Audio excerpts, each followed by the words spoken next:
Most people think meditation is peaceful, tranquil, serene. My brain, however, treats meditation like a competitive sport, and it always wins.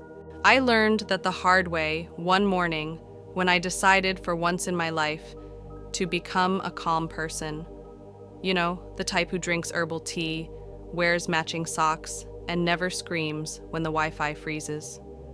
So I sat down cross-legged, closed my eyes, took a deep breath, and immediately remembered every embarrassing thing I've ever done since age 5. My brain, hello past mistakes, let's replay all of you today. This was not the journey to inner peace the YouTube tutorials promised. But I decided to stay strong. I whispered, "Okay, brain, we're meditating now. Think of nothing." The moment I said that, my brain popped off like a toddler on a sugar high. Suddenly, I needed pizza.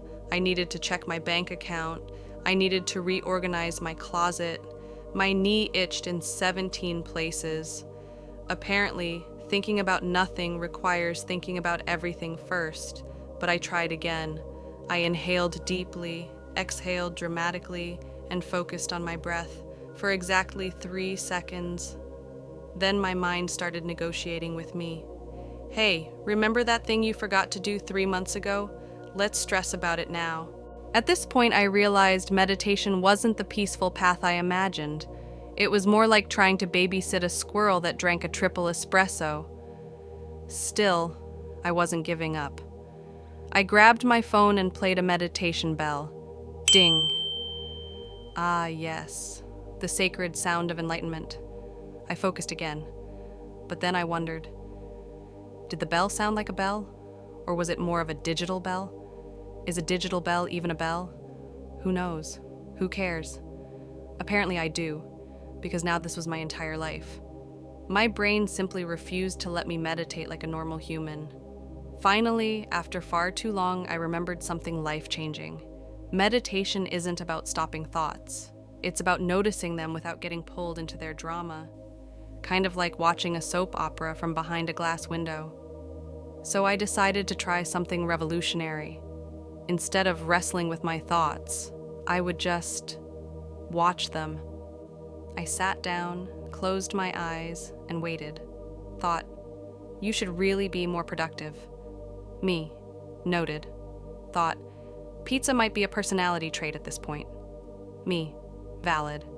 Thought, remember that awkward thing you said 7 years ago? Me, please leave. As soon as I stopped fighting the chaos, something strange happened.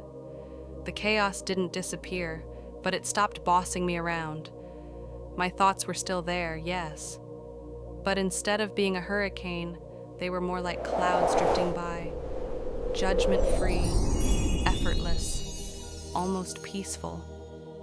Maybe meditation wasn't about forcing calm after all. Maybe it was about letting the mind be dramatic while I stayed grounded like a calm potato.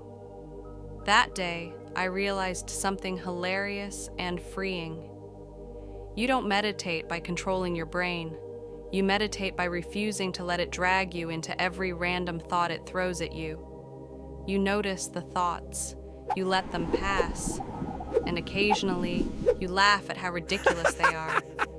So now, whenever someone asks if I meditate, I proudly say, yes, badly, but consistently.